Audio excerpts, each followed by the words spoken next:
Welcome to the Dylan Experience. Today is episode 35. I'm your host, Dylan Sessler. And today I've got a special guest for you. But before we get to that guest, make sure you like this video, subscribe, follow me on whatever podcast platform you're on. And let's get to our guest. So my guest today is an accredited EFT practitioner, an energy mind shift coach, an RYT 200 trauma-informed yoga teacher, and a certified Reiki practitioner. She specializes in EFT tapping for stress, anxiety, and trauma. She guides people on a journey of self-healing, breaking through the obstacles that are keeping them feeling stuck and in pain. And on top of that, she's an entrepreneur, a wife, and a mother with lived experience dealing with severe anxiety, chronic TMJ, and abundant stress that just comes from living our own chaotic everyday lives. I'm excited to share with you Lauren, and I'm probably going to get this wrong, but correct me if I'm wrong. Fonvielle? Fonvielle. I was close. I was really close. It's all good. It's all good. Lauren, how are you? I'm doing great. Thank you for having me today. I'm super excited for this because I've heard so much about tapping. I've heard so much about EFT, but I don't know really anything about it. I don't know the science around it. I'd really love to get into that. But before we do, can you just kind of bring me up to speed, and obviously the audience, of what made you the person you are today? How did you get here? Tell me your story, however in depth you want to go. The floor is yours. Yeah. So I think I, grew up as a bit of an anxious kid, but it was always something that I could manage. And then as I got, into adulthood, I got married, we had kids, and my husband was in the military and still is. And, we had done 2 deployments, and those were, tough, but it was doable because I was just taking care of myself. And then he went into the reserves. He went off active duty, went into the reserves, and I was under the impression that he was not going to have to deploy. I was living in a bubble of sorts, I suppose. But then we got news out of the blue that he was going to have to deploy. And so with the previous deployments, I knew about them months and months in advance and was able to prepare myself. Whereas with this, we got notified and it was happening quickly. And my anxiety skyrocketed. And I knew that I needed to do something about it. And the first thing that I did, because I just was in that constant state of stress and panic, was to go to the doctor, who her immediate thing was to prescribe medication. And I took it for a little bit. I wasn't liking how it made me feel. And I decided, okay, I'm not going to do this right now. I'm going to try other methods, and I'm going to come back in a month and see if I'm feeling better. If not, I'll revisit the medication. So that day I went to yoga, and that was something that I often did when I was stressed out. And that day there was a flyer hanging about yoga teacher training, and something deep within me was telling me, yeah, this is it. You got to do this. And logistically, it didn't really make sense because the class started the day after my husband deployed. So I was going to have to figure out daycare, and we were living far from family and all of that. But all of that didn't even matter. I was just, I'll figure it out. And I listened to that voice that was deep inside of me. And it was the best decision that I could have made, because it really did help me get a handle on how I was feeling and understand that mind-body connection. And it opened doors to other modalities. I was introduced to sound healing. I was introduced to Reiki, meditation. And then a little bit longer down the road, I was introduced to EFT, which is really, I love it so much. I love tapping so much. So I'm excited to talk with you about it today. And it's really through using these different modalities to help me with my own anxiety and my own stress that I can now share them with others. Yeah. And I'm going to go back to like the beginning of your story. Mm-hmm.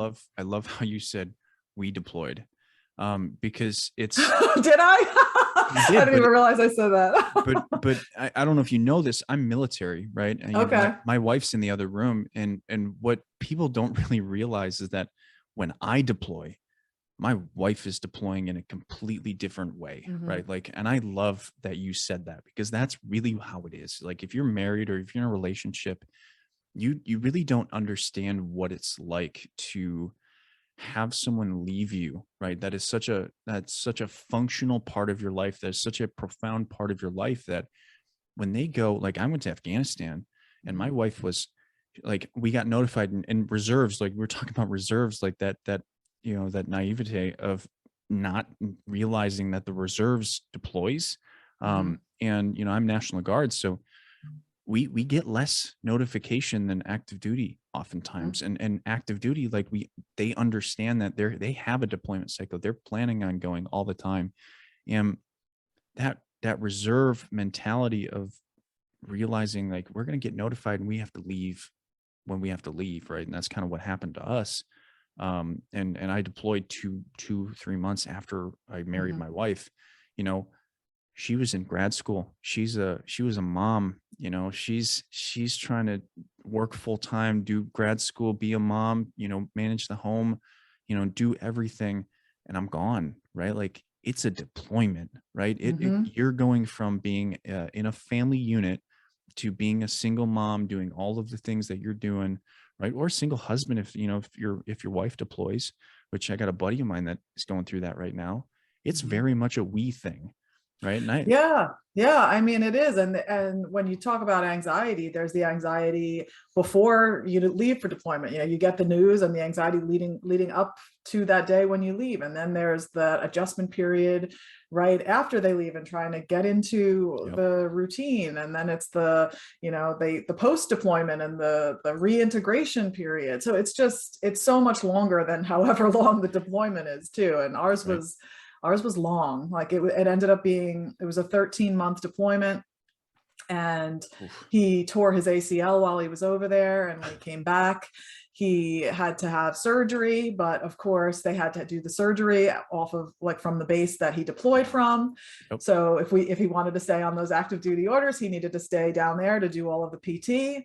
Yep. And we continued to live apart for 22 months. Like, that was the entire time. It was 22 months of living apart because of that. And It's crazy. and yeah, and I thank, like, all of these modalities. Like, I'm grateful that I followed that nudge that one day to go to yoga, which then led to the next thing and the next thing, because honestly, it's what got me through a really tough time. Yeah. What's remarkable about that is, like, 2012, I deployed to Afghanistan. I came home and tore my ACL on leave. Same thing Mm, happened to me. I actually got home from my it was basically 12 months, because we had 1 month of training and then 11 months of actual deployment time in Afghanistan. I came home for a week and a half and then had to go back to Fort Knox and have that surgery. And so I had a taste of home, right? mhm. And I think that's even worse. I would have rather have just stayed there, stayed at the base and just finished that. But I went home, tore my ACL, and then went back to Fort Knox for another 7 to 8 months. It's horrible. It's horrible So on both yeah, sides. Yeah. it's I like the wasn't same thing. That's crazy. I wasn't married at the time, but I Mhm. can imagine. I can only imagine that if I was, how hard that must have that would Yeah. be. That it's such a Because difficult it's like, yeah, situation. because it's like he was back, but he wasn't really back, and we were seeing each other on the weekends when we could, but Right. it was a far drive. So yeah, lots of layers of stress during Brutal. that time. So tell me, you talked about things like Reiki. You talked about things like EFT. Like what before we get into the real conversation about what those things are, what prompted you to really take notice of energy, right? Because Mm. obviously those things are really centered around energy. Those things are really centered around the body. Like, what was it that kind of drew you into those things? So all I knew was that going to yoga, I felt better. When I, at the end of a yoga session, and I would lay on the mat for, 5 minutes in Shavasana, is when I could find that sense of peace. And I was always seeking more of that. And I went to a class that was a sound healing meditation class where you just lay on the mat and listen to these beautiful bowls. And in that class, it was just such a profound experience for me, such a meditative experience, that I was like, I need more of that. I need to know more of that. And so that the teacher that taught that class, I I was like, she's going to become my new best friend. And now we are really good friends, which is kind of funny. But I just started asking her. I would stay after class and I was asking her all sorts of questions. And then it turned out that she was a Reiki master.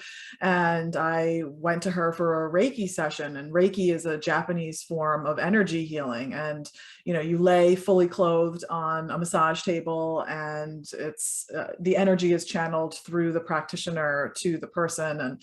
And I just felt good. I just felt so light. I felt like this connection with my higher self. It just felt right. And I just wanted to explore it more. And that's why I started studying Reiki. And then I got into, at that point, I had signed up for coaching. I was working with a coach, and it was a group coaching program, and the coach was inviting different people in to speak to us. And one of the people that she had invited in was an EFT practitioner. And I mean, when I was first introduced to the idea of EFT, and now EFT stands for Emotional Freedom Technique, and I was told that it could help with anxiety, it could help with stress, it could also help with physical pain, a bunch of different things they said it could help with. And so when I was like, oh, that sounds interesting. And then I was learning more, and I've learned, okay, you're tapping on yourself. And I'm like, well, that just seems ridiculous. Like, you're tapping on yourself and that's going to make your stress go away. Like, I don't buy it. Right. But I was in this group coaching program. It was held over Zoom. And I was like, well, I don't have anything to lose. At that point, my stress, anxiety, and anxiety were really high. So I was like, let me just give it a try. So this woman was, guiding us through this practice and telling us where to tap on ourselves. And I'm tapping and I'm saying the words that she's saying. And then by the end of this exercise, I was like, oh my gosh, I do feel better. Like, that is weird. Like, I just thought it was weird. Like, well, why did that work? Like, what's going on?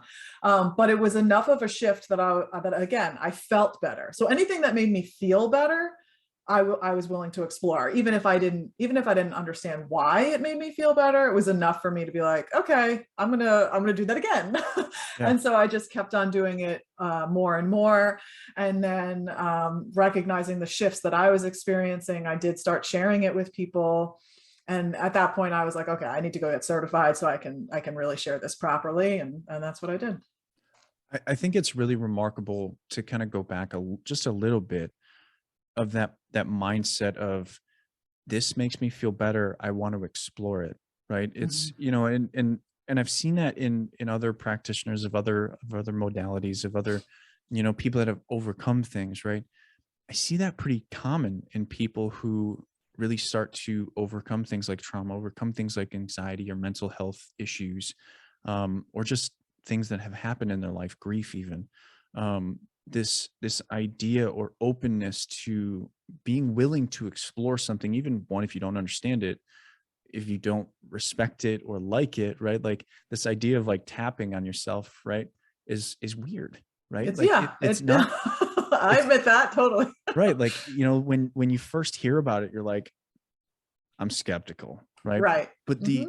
the openness to explore things like that, I talk about things that are weird, of talking about suicide, talking about mental health, talking about, I'm a soldier, right? I'm a sniper, right? And I talk about mental health. I talk about suicide. I talk about, taboo things like that, you know, community guidelines of social media doesn't always like, right? And Hmm. so it's taboo, it's weird, but essentially these weird things, when you start exploring them, there's a whole lot of undiscovered knowledge. I think there's a whole lot of unrecognized potential and wealth of information in these modalities that, one, is understudied and you know, misunderstood.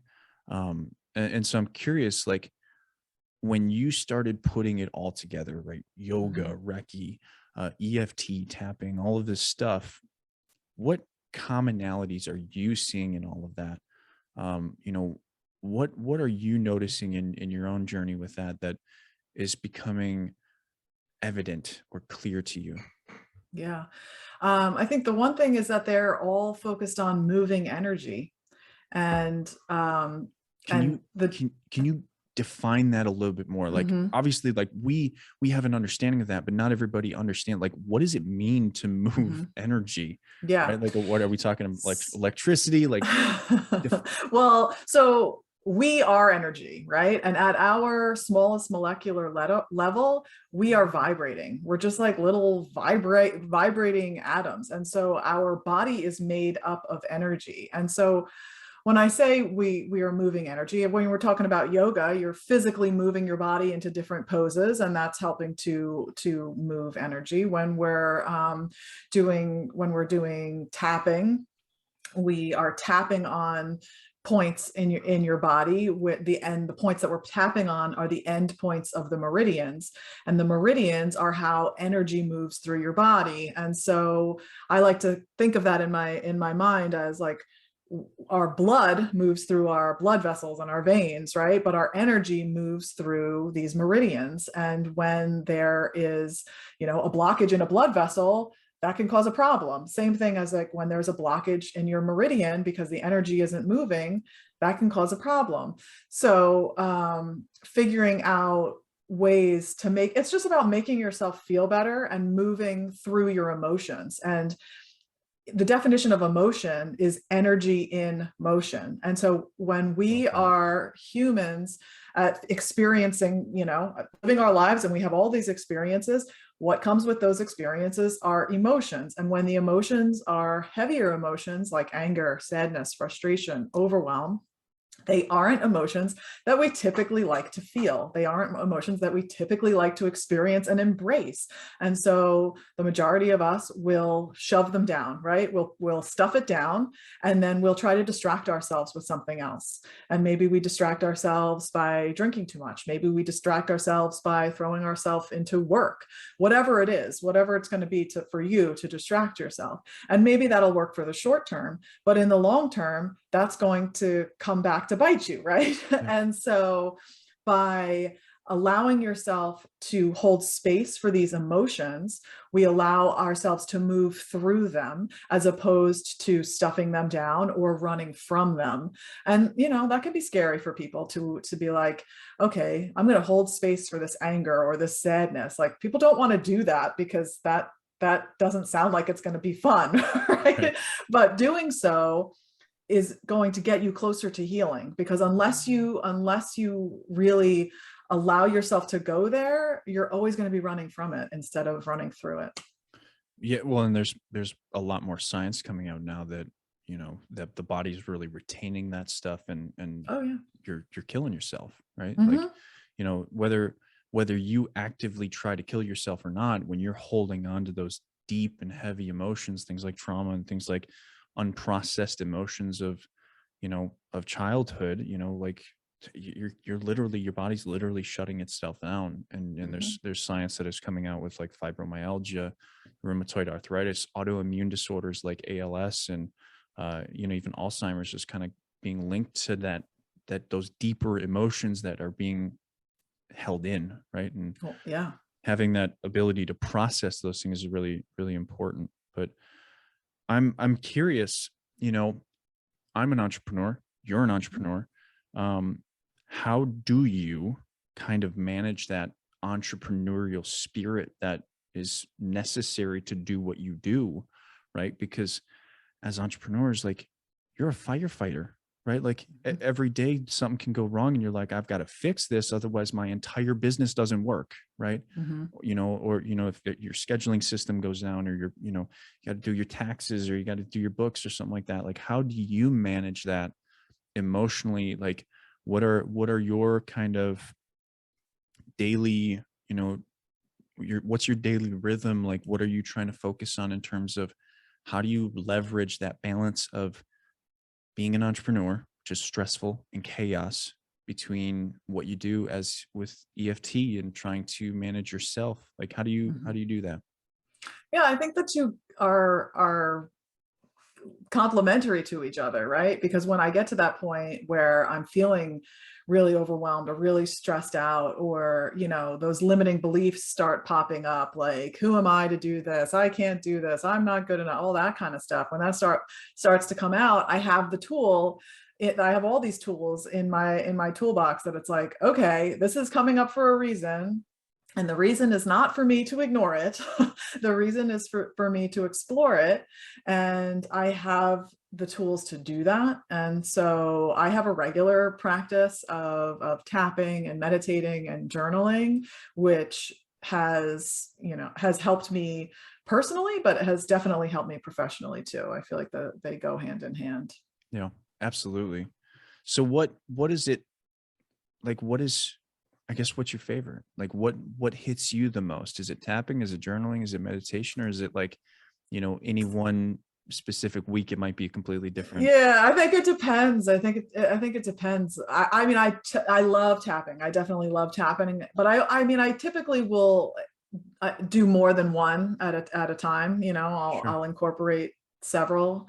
Um, but it's like I'll tap, which will create this awareness around an issue that I might not have understood before. And then I'll go to journaling, and writing it all down can be very cathartic. Mhm. So yeah, I don't know if I can really pick a favorite, but if I totally had to pick a favorite, I would say it's tapping, just because um I think my personal experience with it. And then also, I just love that there is a lot of science behind it.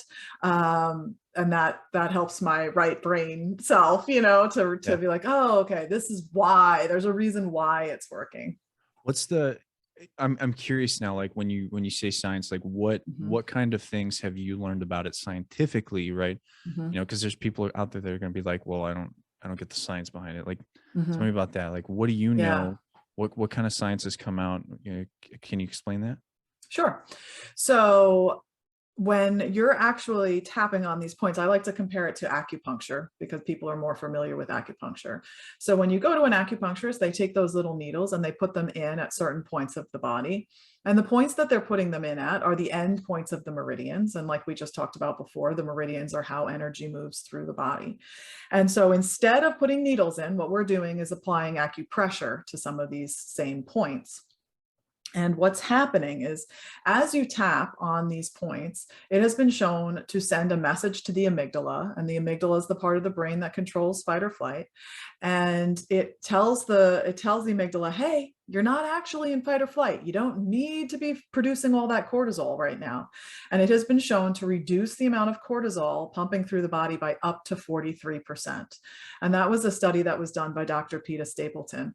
And I mean, it's pretty profound when you think about, Interesting. because cortisol is the stress hormone, right? Yeah. And so if you can reduce the amount of stress hormone in your body, that's going to calm your body. And when you calm your body, then you can calm your mind, and then you can make those good sound decisions. Because when you're in that fight or flight, it's like you can't even think straight, because the amygdala is just like firing off in there, and the prefrontal cortex is offline, and you can't make the good decisions. So this helps with bringing that prefrontal cortex back online so that you can think clearly and make better decisions. So that's part of it. There was actually a study that was done with a group of veterans, and they tapped with the veterans for 8 weeks, and then by the end of that 8 week period, they checked in to see like how their PTSD symptoms have shifted, and 90% of the people that were in that group had a reduction in PTSD symptoms. And then 6 months later, they checked back again, and there was still a reduction. And in some of them, it was so much so that they weren't diagnosed with PTSD anymore, which is pretty profound.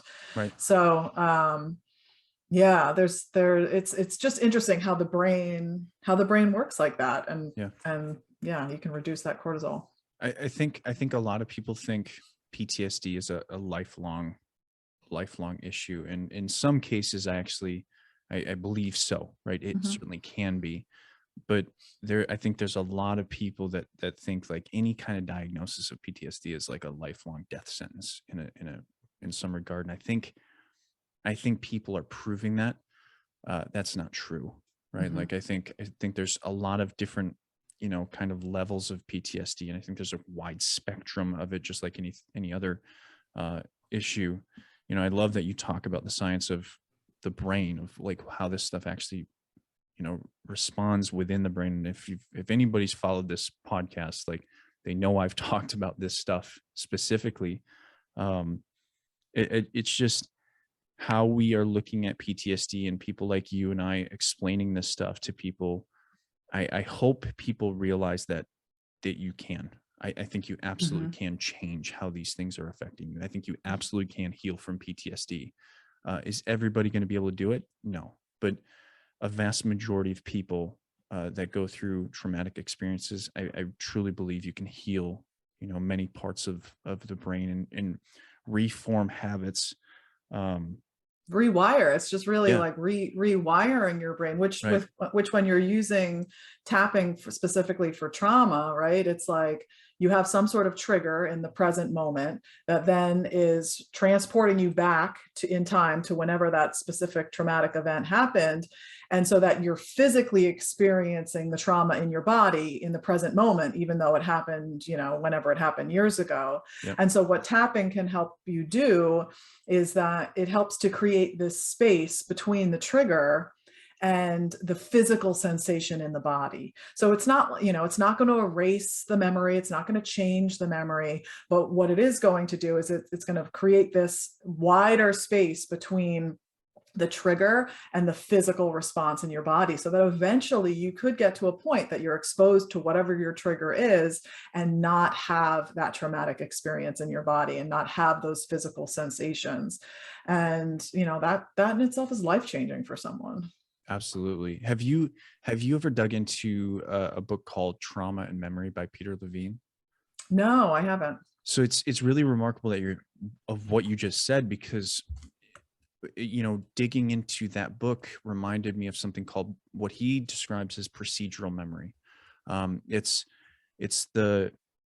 basically the body's ability to categorize emotions, because we're taking in emotions all over our body, not just through our eyes or not, like our brain is not building emotions out of nowhere, right? It's coming in through the senses. And so that, talking about procedural memory is that it's not in the brain, it's in the body, right? And so one of the things that he noticed is like, he had a veteran that had been through an IED blast.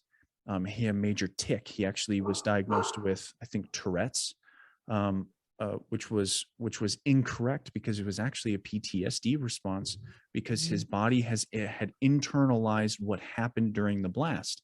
The blast, I think, hit the back left corner of his MRAP, and his twitch was a turn of the head to the left. And so what they started to understand is that his body had internalized the physical response of what he did, of turning to the left and reacting to the actual explosion. And from that moment on, of really understanding and focusing on understanding the bodily issue, and not the, what Tourette's would give him, right? Of having to necessarily, I don't know exactly how you work with Tourette's, but I assume it's not like PTSD, right? It's probably a lot different. He actually started to understand he could rewire this, and he did. And it's really interesting to kind of dig into that. And I've connected a little bit more with that understanding of how memory actually works, and is completely misunderstood. Like, we always think that memory is like a filing cabinet up in our brain, and it's not. Our body actually remembers what happened to it.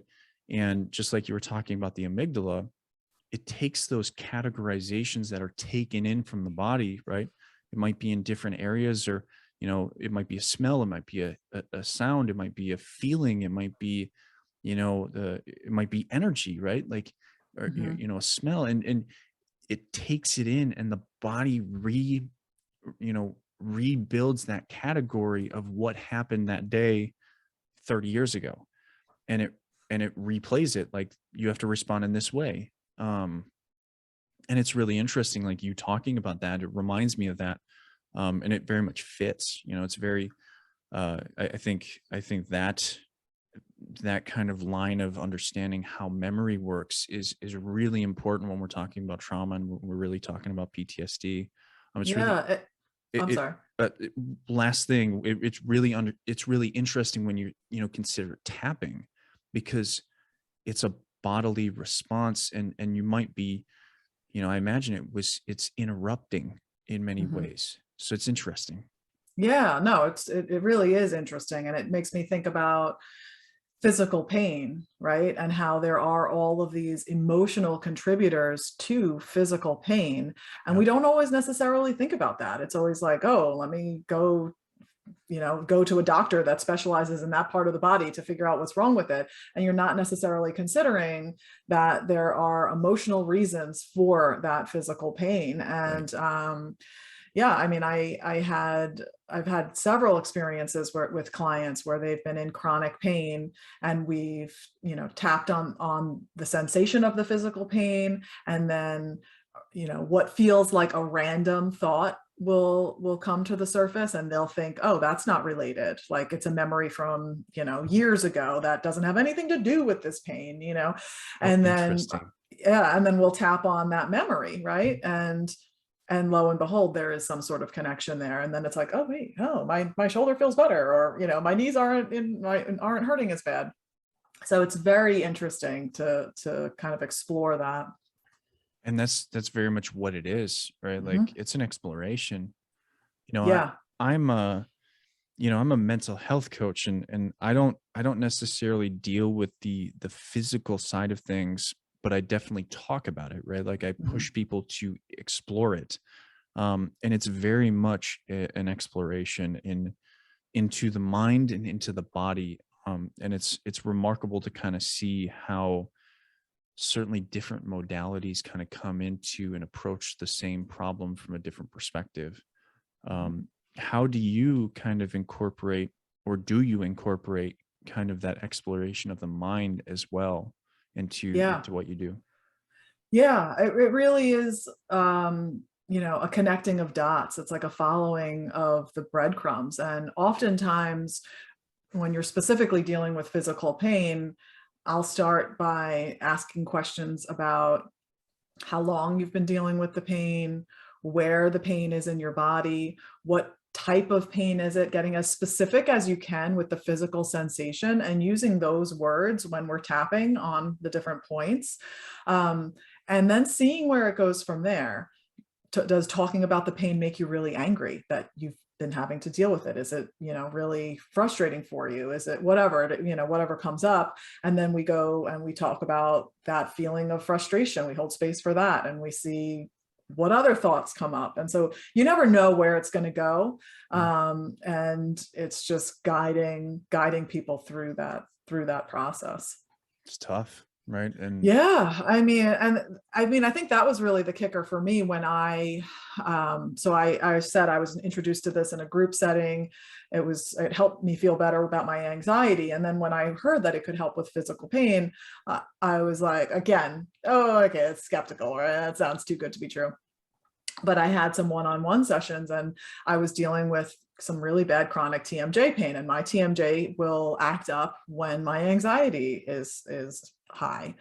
And so we started, tapping on the physical pain that I was experiencing, how it made me feel that I was dealing with that, frustrated and angry. Then the practitioner, when you're working with someone like this, they're just peppering you with questions, right? And then they're using the answers to those questions to come up with statements. And then you use those statements and you say those statements as you're tapping on the points. And so she was asking me these questions, and then she would say a sentence, and I would repeat her, and we're tapping on all the points. And so I went from feeling, really frustrated that I was having to deal with this TMJ pain to angry about it. Then I was angry at my dentist, because this all started for me when I got my wisdom teeth removed, and they ended up dislocating my jaw to take my wisdom teeth out. And I didn't know they were going to do that. wow. So there was a lot of anger towards the dentist, which I honestly didn't know that I was holding on to, because it had been like 15 years prior that I had gotten my wisdom teeth out. And then it went to feelings of feeling betrayed. I felt betrayed by the dentist, because I didn't know that they were going to do that.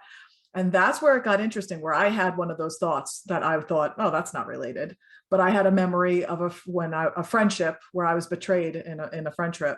And I said, I don't think it's related, but you keep telling me to tell you what I'm thinking. And she's like, okay, we're still going to tap on it. I'm like, all right. So then we tapped on the specifics of that situation and how I felt betrayed by the friend. And ultimately it ended with me feeling sad that that friendship had ended. And by the end of the session, right, well, I should have said in the beginning, she asked me to check in and on a scale of 1 to 10, give a rating as far as how intense the pain was. And at that point, I had said it was an 8. And by the end of that session, I was at a 2. And again, and this was like when the very beginning, when I was first introduced to tapping, and I thought, okay, none of this makes sense to me. I don't know why I'm feeling better, but this is the only thing that's worked, because I had been, I was putting peppermint oil to like try and help the TMJ pain. I'd gone to the dentist and had like a night guard thing, like all these different things that I was trying, and none of it was working. And this worked. And so that was enough. That was enough for me to be like, all right, this is some weird stuff, but I'm gonna keep going with it. Right.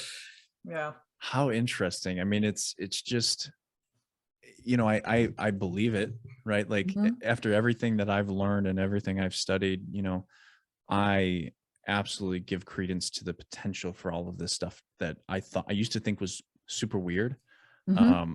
That it has some kind of merit. It has some kind of understanding. The only thing that's kind of weird still to me is like stones. Because Crystals. I don't understand that. I certainly understand that there's some of those stones that are used are like literally radioactive, and that's not good for you, or can't be good for you. Maybe it is a little good for you, but is it worth it in the end? I'm still curious about that. The jury's still out for that. But like things like this, like yoga, Reiki, EFT, tapping, all of this stuff is natural, right? Like it's not like you're not introducing radiation or anything like that. You're not introducing chemical kind of you're not using drugs or anything like that. This is simply understanding physically how to work with the body. And I think that is certainly something in the past decade that has been lost on society. That I shouldn't say decade, I should say century, right? Like we've really lost this human connection to ourselves and our bodies, and we've tried to perfect the look and not the understanding. And I find it really interesting that all of this is coming back now, with social media and just how it's portrayed, right? Like there's a reason it feels weird to people, right? Like it's never been understood before, and now it's coming back, and now people like you and I are having these conversations today.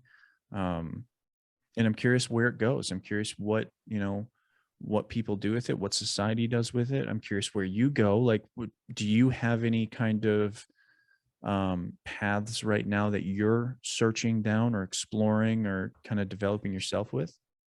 Yeah, so I have primarily worked with adults doing this work, and recently through a series of events, it's opening up for me to start teaching kids. And I think for children to be able to learn how to use these tools, especially now more than ever, where technology is just in their face constantly, and so to have tools to calm their mind and calm their body, so that they're not having instant reactions, is really important. And being able to teach this at a young age, it should be taught. Like this should be a class about mindfulness and breathing techniques and moving your body, and how all of these things are part of finding that healthy balance. So that is where my attention has been lately. Have you already tried with kids yet?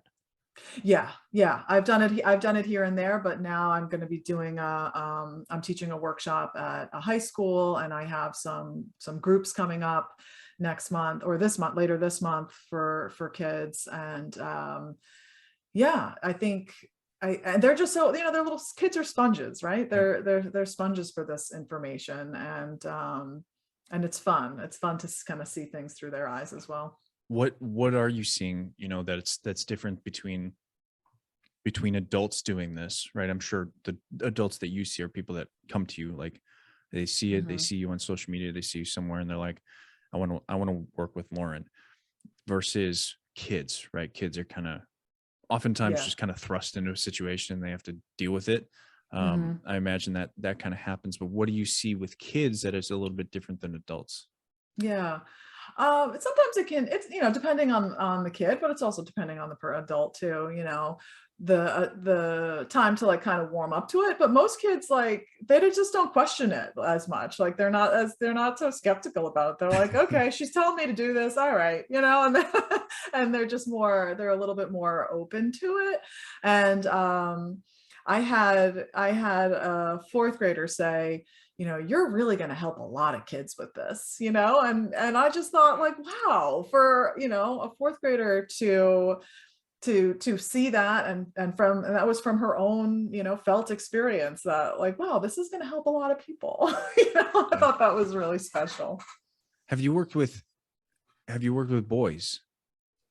I am about to. I'm about to. It has been girls to this point, but I will be working with some boys in a group this month. I'm really interested in that. I'm really interested in Mm, how that goes, because yeah. I feel like, obviously the cultural difference between how boys and girls are socialized to emotion. Mhm. I'm really interested to hear what that's like and the differences.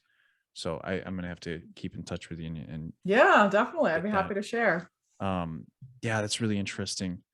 Um, I it's just such an interesting kind of situation of like of hearing about tap. Like this is my first real experience with talking to someone that does it. Mhm. Is there anything people should know about it, before getting into it? Is there anything people should prepare for, or like how do you kind of prepare people for it? Well, I would say, if you're interested in this, you're curious about it, that you can get started by simply, Googling EFT and then the emotion that you're feeling, and you will likely find a video that pops up with somebody guiding you through it. I have a YouTube channel and I have a bunch on there too. But I will say this, tapping with a video is not the same as using your own words. This is most effective when you're using your own words, and you have to be willing to be tuned in to how you're feeling and your emotions. And what I mean by that is, you can't just be saying the words but thinking about what you're going to do later on today. Like, you need to really be present in the moment. That's the one requirement for this to really work. um, and if you are someone who has experienced a lot of trauma, and you're well aware of that, I would recommend doing this with a practitioner, because you just don't know where it's going to go when you're doing it by yourself, and it's nice to have somebody to kind of guide you through it, and hold space for you in that Yeah. way. um, but otherwise, yeah, just give it a try. Find a video and give it a try. It's really remarkable. Um, well, is there what's the best way for people to get in touch with you? I mean, obviously Yeah. it'll be in the show notes, it'll be in the description for everybody, but where are Yeah. you? Obviously, you said you have a YouTube channel. Where else can they find you? Yeah, so I have a free masterclass specifically about EFT on my website, and that can be found at mindshiftwithlauren.com/masterclass. And and then all of my social stuff is on my website too, which is just mindshiftwithlauren.com. Perfect. Yeah, I took a look at it and it's a beautiful website. Oh, thank you. Everything's well laid out. So, well, Lauren, I don't want to take up the rest of your day. So let me close with a question I ask everybody, right? I ask every guest that comes on the show, is the only scripted question I have. If there was a message you could leave the world, Mhm. what would it be? The message would be that the answers are all within. You have the answers there inside of you. You simply need to quiet the mind and figure out how to access them. And if you're struggling with doing that, don't give up hope. There are lots of modalities. There are lots of practitioners out there who can help you, but all of the answers are within. That would be my words. I love it. It's great to hear all of these. I've heard it's been 34, 35 episodes. I don't even know. 35 episodes today. Yeah. And I've heard answers from so many different people, and it makes sense, right? It's answers like that are the things that I've been thinking and talking about for many years, and it's wonderful to connect with people like yourself. And I appreciate you coming on today and talking about this.